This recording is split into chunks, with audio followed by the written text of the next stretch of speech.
Përshëndetje, jemi në Money Hour në episodin e radhës së podcast të Fast News Economy. Unë jam Aurora Sulçe dhe jam këtu me Unë jam Ergis Sefa dhe jemi tek One Connect Hub, Kubi One tek Piramida. Falenderojmë kompaninë që na mundson realizimin e këtij podcasti. Sot Ergis do flasim për një çështje e cila në fakt ka ngjallur debate rreth një javë më parë kur u bë publike për herë të parë. Dhe na futi pak në frikë. Po, pak në frikë. Tani, ata që kanë probleme i fut në frikë, jo gjithë. Ata, jo ne, ata. Tatimet, më saktë administrata tatimore bëri një marrëveshje me administratën e drejtorisë së përgjithshme të transportit rrugor, dhe nëse ti nuk e paguar taksat, të sekuestrohet makina. Si bëhet? Qysh bëhet? Falje taksave që ka njoftuar qeveria 2 ditë përpara se zhvilloheshin zgjedhjet e 11 majit, është një tjetër çështje.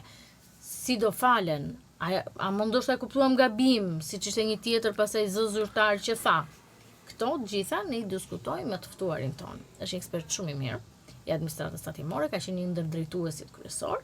Sot është në biznes, do të na japi një pamje të gjithë këndvështrimeve të këtij mozaiku. Dhe kemi Flobenc Dilaverin, ekspert I njohur për çështje ekonomike, njëkohësisht ish zëvendës drejtori I përgjithshëm I tatimeve. Ta jap tamam statusin që ke pasur. Mirë bëre, mi që s'më shtove dhe ato të sportit, funksionet që kam pasur në sport dhe jemi në rregull. Kur të pyesim për shembull ndeshje, do të pyesim do ta themi dhe këtë. Tani si ke parë lajmin që nuk paguan taksa të sekuestrohet makina? Realisht edhe që unë krijoj një lloj po ta them në mënyrë humoristike mos keq kuptimi, por që realisht I ka brenda të gjitha, pavarësisht të humorit, ka dhe mosin dhe keq kuptimin edhe penalizimin. Sepse unë vetë nuk arrita ta kuptoj se si do realizohet një gjë e tillë. Për sa kohë Drejtoria e Përgjithshme e Tatimeve ndër vite ka pasur marrëdhënie me DPSHTR-n, marrëveshje të firmosura, bashkëpunime të konkretizuara dhe kryesisht për problematikat e borxhit.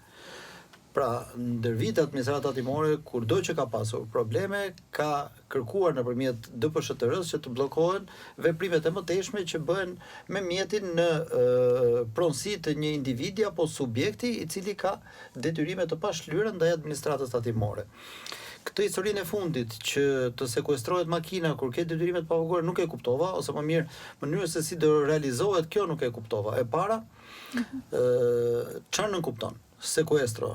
Pra që makina do kalojë në pronësi të administratës tatimore.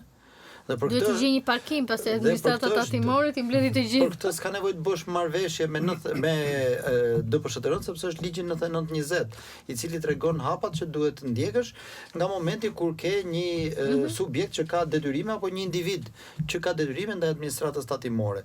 Që tuar do sekuestrojmë prap nuk e kuptova sepse mënyra se si do realizohet kjo është e turbullt dhe befas më shkojnë në mend ashtu si nëpër filma që do dali policia me 2 makina, do dali administrata tatimore, do I thon atij zotrisë që shiko ti ke detyrime, tash I zbrit nga makina se do ta marrim ne. Prandaj është një lloj thrilleri interesant për ditë të nxehta, ku ke mundësi edhe të zbavitesh, po ndoshta nganjëherë edhe të djersisësh. Ndërkaq, gjithmonë thuhet që follow the money. Në Amerikë është ligj, ti e di. Ndiq paran për të arritur atë burimi, e thënë më ndryshe. Dhe kur flasim makina luksoze gjithmonë e them, po ka të rinj me makina luksoze. Ka njerëz që nuk kanë bërë asgjë në jetë dhe prap kanë makina luksoze.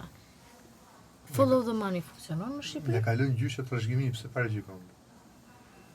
Mami gjyshe. Mirë, mami të bën dhe dasëm, po. Po, e qartë. Mund të ketë arsye nga më të ndryshme se si ti e trashëgon apo e posedon një mjet. Por gjithsesi, kjo është formulë mbar botërore. Nga momenti që futet ky postulat follow the money, ti do që të bësh detyrën tënde për ta çuar deri në fund, patjetër që do ndjekësh paran. Po format dhe mënyra se si e ndjek paran janë nga më ndryshmet. Mund ta ndjekësh me vrap, mund ta ndjekësh me dokumenta, mund ta ndjekësh me legjislacion, mund ta ndjekësh edhe me budallëk dhe nuk bën asnjëherë asgjë. Në Shqipëri pse nuk e ndjekin apo ndjekin jo në mënyrën e duhur që të jetë efektive? Për mua është kjo, që edhe nëse në raste të caktuara bëhet ose është bërë, nuk ka efektivitet, nuk ka konture të qarta të detyrave, çfarë duhet ndjeki njëra palë, çfarë duhet ndjeki pala tjetër. Në momente të caktuara ka përplasje të përgjegjësive të subjekteve ose të pjesëve të ndryshme të administratës, pra diku duhet merret krimi ekonomik, diku administrata tatimore, përfshihet njëra të riqet tjetra, diku u mor dogana nëse e mbani mend me Crown Agents që ndalonin makinat ke stadiumi Dinamo, një tuf me pleq me ca pankarta në qaftë, cilët bënin dhe ata detyrën e tyre dhe nuk e di pse ju ngeli rrugës, po sepse dhe në atë rast për mua kishte mungesa e legjislacionit që nuk shkonte deri atje ku duhej. Sepse që të ndikësh paran është e domosdoshme nëse realisht do që të marrësh rezultat. Por mënyra se si e ndjek, e thash edhe një herë, është shumë planshë dhe nga momenti kur ti përcakton strategjinë, atëherë kemi kuptuar dhe nëse do të jesh fitues dhe do ta çosh deri në fund këtë gjë, apo ta bësh sa për show, siç rëndom është bërë në Shqipëri. Po të kujtohet para ca vitesh ishte dhe operacioni Forca Ligjit, OFL-ja famshme, që identifikonte ty që kishe një mjet në rrugë dhe të kërkonte llogari ore ku e gjete. Mi po sikur nuk vazhdoi dhe nuk dhe rezultatet që duheshin. Po ndoshta s'kishte shumë makinë. Ndoshta. Mund të ketë arsye nga më të ndryshmet, që nga mënyra se si e ka përvetësuar pronësinë mbi mjetin një individ, pra mund ta ketë të dhuruar dhe që nga i moment ty të duhet pastaj të ndjekësh hallkat e tjera dhe sfumohet aksioni ose sfumohet ajo pjesa e shpejtë e të kryerit veprimit. Në momente të caktuara mund të jetë një individ, por që mjeti mund të jetë në pronësi të një subjekti dhe ti pastaj kur shkon ke subjekti shikon që ai e ka të përfshirë në asetet e veta dhe të duhet shumë më tepër punë për të kuptuar se çka ka ndodhur. Mund të ketë shumë raste që ne i shikojmë edhe me targat huaja dhe me makina shumë të bukura, dhe ato mund të jenë makinat marra me qira në pushtete të caktuara dhe tregojnë lukse dhe po them mirëqenie në ato 2 muajt e verës individë të cilët kanë ardhur vetëm për pushime dhe nuk ke se çfarë ju bën. Mund të ketë arsye të tjera tash që mund të jenë nga më të ndryshmet, por në çdo rast për mua është shumë pak dhe është gjë shumë e vogël në raport me përmasën e madhe që ka administrata tatimore, që ka shteti, për të fokusuar në gjëra të tilla të cilat mua më duket që bëjnë lajm, janë skupe, por nuk t'i japin rezultat dhe aq më shumë nuk përkthehen në të ardhurat për administratën. Unë do mbetëm të follow the money. Qeveria nuk ka ditur apo nuk ka dashur ta ndjek paran? Patjetër që ka ditur. Dhe nuk mund të them për asnjë qeveri që nuk ka dashur, por për segmente të caktuara të qeverive të caktuara, thash, diku hyn kompetenca, diku hyn mosdëshira, diku hyn mungesa e informacionit dhe diku pastaj dhe vullneti politik, gjërat kanë ngelur. Por jam i bindur që qeveria po të doj dhe shteti po të doj e ka blepurin me qere. Pra kemi një, nga ato që ju thatë, identifikohet që kemi dhe një problem bivendosje kompetencash, pra që organet e ndryshme shtetërore nuk e kanë qartë kufin dhe deri këtu shkoj unë dhe pastaj nga këtu e merr ti dhe e vazhdon. Nga gjithë koha juaj në administratën shtetërore ka pasur ndonjëherë një tentativë që të qartësohen këto kufit në mënyrë që ta di që kush bën çfarë dhe hallkat e zinxhirit të ndiqen njëra mbas tjetrës me qartësi, pra pa pasur nevojë për konflikte, apo mos ndoshta lehen tek tilla si justifikime që jo më takon, jo s'më takon, jo nuk e di. Realisht për çështje të caktuara, po themi që përfshihen në ligjet organik të institucioneve, është e thjeshtë që ti kesh kufit e detyrës e të drejtave të secilës prej palëve. Kryesisht rastet kur ka mbivendosje apo kur ka kresh mes institucioneve është o kur ndërmerren aksione, o kur dikush për të bërë lajm në publik del dhe proklamon diçka e cila në vetvete nuk është pjesë e detyrave të tij dhe pastaj kur del në terren kupton situatën dhe tërhiqet, sepse në realitet ne kemi shumë pak raste kur institucionet ndeshen me njëri tjetrin. Pra për sa kohë që ne këtë e kemi vetëm në kuadër deklaratash, kjo ngelet jo një problem i madh në terren. Ndërkohë që në momente të caktuara ka, pra edhe sikur të flasim për një makinë, ja u përmenda, e ndalonte dogana, po mund mos kishte lidhje fare me doganën një mjet, i cili kishte hyrë për një mënyrë me një mënyrë të caktuar në Shqipëri dhe mund të ishte pronë e një subjekti dhe nga ky moment ti nuk merresh dot më me individin. Këto janë momentet kur mund të ketë elemente të caktuar të përplasur ose ku do merret krimi ekonomik dhe pastrimi paras në drejtorinë e përgjithshme të policisë dhe ku do merret sektori pastrimit të parave në drejtorinë e përgjithshme të tatimeve. Këto janë elemente të cilët mund të kenë mbi vendosje apo ndeshje me njëra tjetrën, por që në përgjithësi nuk është një problem i pakalueshëm. Si krijohen detyrime në tatime? Nuk kanë lek njerëzit të paguajnë, nuk kanë mundësi bizneset që ndodhen në vështirësi, është administrata e paaft që t'i mbledhi. E para ka vite që janë krijuar detyrimet të pafundme. Dhe nëse do i referohemi viteve të para, ka qenë një periudhë kur subjektet nuk e dinin dhe nuk e kapnin ende forcën e shtetit dhe të administratës tatimore dhe mendonin që edhe po nuk i pagove këto lek, nuk të prish punë se nuk ka se kush nesër të vit të t'i kërkoj. Dhe detyrimi ka marrë detyrimin në një farë mënyre. Pastaj ka raste kur subjektet realisht nuk arrin të përballojnë detyrimet dhe për të mos kaluar në faliment, gjëja më e thjeshtë që kanë është që nuk po paguajmë ato që neve ligji na parashikon për t'i dhënë administratës tatimore apo shtetit dhe fillojnë të çdojnë në këto pika. Ka element dhe momente të tjera ku edhe për shkak të gabimeve të administratës mund kalkulohet një detyrim më shumë se sa është dhe pastaj ato janë raste kur subjektet dhe shteti shkojnë në gjyq me njëra tjetrën dhe në këto raste janë detyrime të cilat mbarten vit mbas viti. Gjithsesi unë them që edhe një lloj pafësie administratës ndër vite mund të jetë, pra nga momenti që ti e nënvlefson pagesën e detyrimit të një subjekti të caktuar dhe e lë të kalojë një periudhë kohe, ajo fillon pastaj rritet, zmadhohet dhe ti në një farë mënyrë dhe ke vështirë të arktosh, por dhe ke vënë në vështirësi ekonomike shumë më të madhe. Para ca ditësh dëgjova detyrimet e majit të subjekteve dhe pash drejtorin e përgjithshëm të administratës tatimore që u prononcua për rreth 4.7 miliardë detyrime të papaguara. Për mua ato detyrime rrjedhin si pasojë një lloj amullie që u krijua në një farë mënyrë me faljen e gjobave, në një farë mënyrë me atë që u tha për paqen fiskale, por ajo që vlerësoi në raste konkrete është që administrata u sensibilizua dhe doli shumë shpejt për të bërë thirrje subjekteve, sepse po të kalojë edhe një periudhë kohe, fillon e është shumë vështirë ti arktosh. Dhe nga marrëdhëniet tona me FMN dikur, mësuam që nëse kalojnë 3 vite dhe ti nuk ke arritur të vjelësh një borxh tatimor, shkalla e vështirësisë së vjeljes ti është shumë e madhe. Ndërkohë që pastaj po u thellua kjo periudhë bëhet gati e pamundur. Kjo është pasojë negative e drejt për drejt e pashmangshme e premtimeve elektorale të një partie. Ku ti nuk i bën mirë popullit dhe qytetarëve, po ti i bën dëm popullit, qytetarëve, administratës, buxhetit, ato për cilët ju kërkon votën për t'i menaxhuar me përgjegjësi. E kam sakt? Qëlloj sot që koincidova në një biznes ku hyra për të marrë një shërbim dhe e zonja e biznesit po fliste me një eksperte, ekonomiste, sepse biznesi i vogël ishte, duke i kërkuar që të bëj një aplikim për t'i hequr asaj rreth 60.000 lekë të reja detyrime gjoba që kishte te administratës tatimore. Dhe unë në momentin thash mos u merr me atë njeriu që po flet në telefon, sepse ty nuk ti ka falur njëri ato gjoba. Pra realisht ajo edhe nga mënyra se si e kishte perceptuar, e kishte shtrëmbruar atë të cilën qeveria deklaroi apo realisht në VKM ata hodhën në letër. Pra edhe kjo ndikon. Mënyra se si ti e dëgjon ashtu si ti intereson.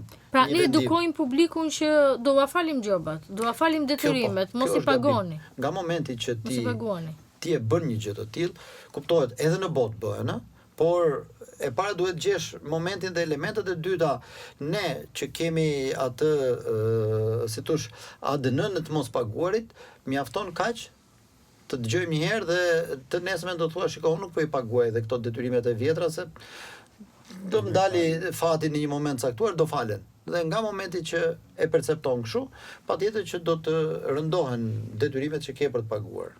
Në vende të tjera nuk e di, për shembull në Amerikë është shpreha famshme, taksa dhe vdekja janë të sigurta. Varmisi dhe financieri, varmisi dhe tatimori është shpreha, por gjithsesi në të gjitha rastet edhe në Amerikë ka, patjetër, në momente të caktuara mund të ketë edhe falje, mund të ketë edhe ulje të detyrimeve. Ne para zgjedhjeve mbaj mend që Joe Biden fali gjithë detyrimet e prapambetura që kishin studentët në universitetet private. Por sa herë në sa kohë bëhet apo rekomandohet? Patjetër rrallë, realisht ne FMN-ja na rekomandonte në ato vite që të fshinim borxhin tatimor. Për borxhet e vjetra nuk kishte më kuptim të vazhdonte shteti t'i mbajnë regjistrat e tij dhe të ketë ngarkesë detyrimesh, ndërkohë që është e sigurt që ato nuk do të mblidhen më. Pra janë në të gjitha format të pambledhshme. Dhe kjo në Shqipëri ende nuk po bëhet. Dhe unë mendoj që më mirë duhet fillohet nga diçka e tillë, që të pastrohen regjistrat, lehtësojnë bizneset, dikush ndoshta që ka 15 vjet ka mbyllur aktivitetin se nuk i shlyen dot ato detyrime, nëse nesër do ta ndjej veten të pastër, mund t'i rikthehet një biznesi tjetër. Pra mund të ketë zgjidhje, po realisht ato që duhen bërë deri tashti nuk janë bërë dhe janë ngarkesa kot në regjistrat e shtetit. Pra, pak a shumë mesazhe që po japim është që le të ketë një, po e quaj një amnisti të madhe, një tabula rasa nga e cila pastaj të fillojmë një herë mirë mbar.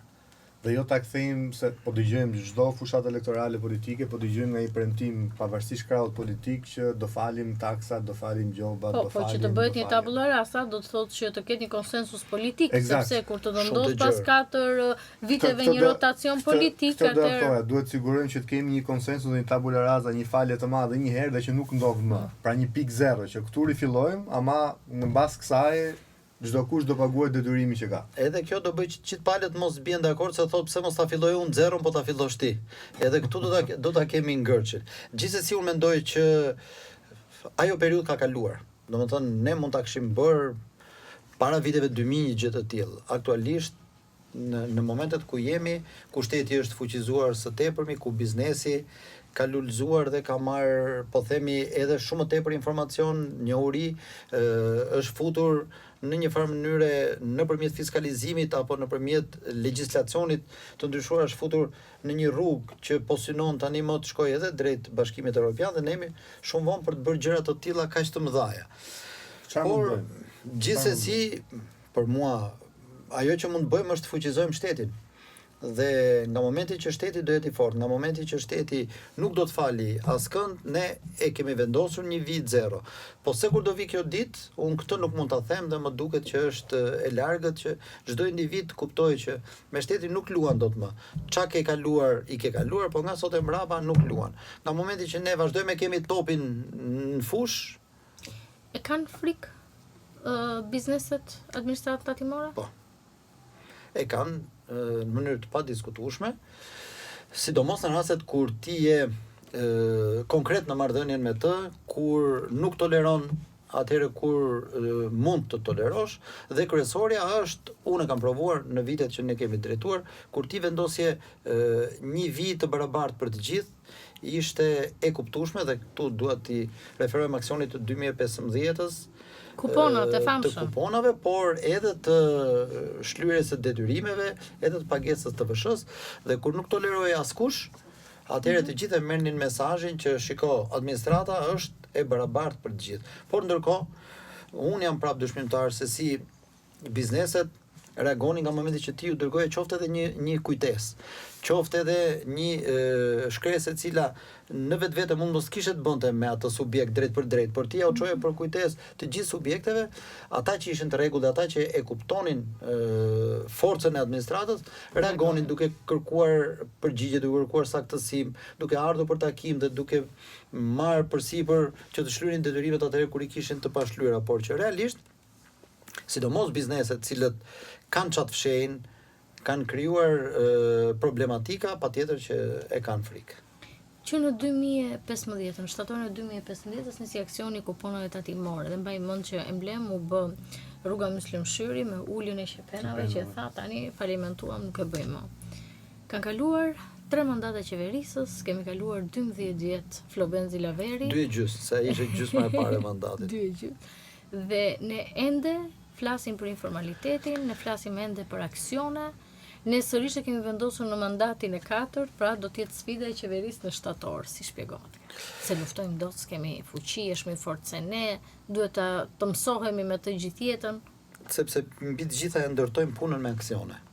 ky është gabimi I parë për mua që subjektet fillojnë e marrin në zëmër ata që janë të parregullt, fillojnë edhe mendojnë që po notojnë në ujëra të pastra, atëherë kur ti nuk ju kërkon llogari, kur administrata mpaket, kur administrata orientohet në drejtime të gabuara ose në aksione të caktuara, atëherë subjektet do bëjnë qef. Nëse ti do kesh kërkesë llogarie të përhershme, nëse ti do vendosësh disa standarde që të mos tolerohet që nga pika A shkelja apo mos pagimi, atëherë nuk do kesh më nevojë të kalosh në elementet e aksionit. Ndërkohë duhet punosh paralel me edukimin e subjekteve të tatim paguesve dhe përveç kësaj duhet të rritet dhe numrat dhe cilësia e punës së administratës tatimore, sepse është shumë vështirë një punonjës i administratës të ndjeki me mira biznese dhe t'i ndjekin në mënyrë periodike dhe sistematike. Dhe vetë nga momenti kur ti e lë jashtë vëmendjes atë nuk I çon një email, nuk I çon një kujtesë, ai mendon që shiko, nuk po më shikojnë. Dhe ky problem është shumë I madh me subjektet jashtë Tiranës. Nga rrethet. Sepse mendojnë që s'ka çana bën njëri që jemi jashtë vëmendjes, se mendojnë që gjithçka është vetëm Tirana. Pavarësisht se atje mund të ketë administrata tatimore, por duke pas o komshi, o kushuri, o njëri të afërt, o njëri të njohur, Toleranca është madhe. Toleranca është, por nuk kanë të njëjtën frikë dhe të njëjtin përkushtim ndaj pagesës së detyrimeve dhe kjo pastaj krijon atë po themi ulje ngritjen e marrëdhënieve të administratës me subjektet dhe të subjekteve vetë me detyrimet që kanë për të paguar. Dhe një pyetje të fundit kam unë. Po, Ka vazhdo. një gjë konkrete për biznesin. Në vlerësimin tuaj sa e rëndë është barra tatimore sot për biznes? Për sa e vështirë është nisësh një biznes nga aspekti I taksave? Krahasimisht me rajonin. Sot është më e vështirë nga aspekti I konkurrencës se sa nga aspekti I taksave, por gjithsesi kemi një barë fiskale e cila mund të rishikohet. Ajo që vlerësova është që në vigjilje të fushatës kryeministit deklaroi që do ketë një lloj tendence për të mbajtur një situatë statu quo-je në raport me rritjen e detyrimeve tatimore dhe fiskale të subjekteve. Pra të paktën një 4 vjeçar ndoshta bizneset do marrin frym të qeta duke menduar që këto detyrime që e nisëm 4 vjeçarin me këto do ta mbyllim. Vend për përmirësim ka, patjetër, asnjëherë nuk mund të thush që taksat janë të ulta dhe nuk mund, unë për vete jam kundër taksës progresive në mënyrë kategorike, por në pjesë të caktuara ka dhënë rezultat, në pjesë të caktuara është krijuar probleme dhe ka krijuar ndoshta edhe ngërçe. Kështu që nga kjo pikpamje unë them që e mira nuk ka fund, por uroj që të fillojmë të kemi një statu quo. Pyetja ime e fundit, Floben, si parashikon marrëdhënien I qeverisë së re në shtator me biznesin, sepse nga paqa kaluam në Kërbaç. Paktën këto ishin disa nga titujt që u thanë edhe në mediat, me idenë që u premtua fali gjobave, tani kanë filluar me dorë të fortë mbledhjen e gjobave. Si pritet të jetë marrëdhënia e re? Për administratën tatimore nuk mund të them, domethënë nuk shikoj që administrata Qeveria me biznesin. Po, jo, e kam fjalën që sepse nëse qeveria do të veprojë nëpërmjet administratës tatimore, do kërkojë që të mblidhen gjobat. Ajo që pa shumë biles është nga deklarimi që bëri drejtori I përgjithshëm I tatimeve është që biznesi I ka futur gjumë dhe ka thënë s'po I paguajmë ne këto lekët se na u falen, ndërkohë që administrata u alarmua, po nuk bëri gjë përveç se tha paguani detyrimet. Tek një lloj paralajmërimi që ju paguani se pastaj do kalojmë në hapi tjetër. Po, sepse nuk u paguan detyrimet korrente, nuk është puna që ai të la aty ose të fali një job dje dhe sot po ta kërkon.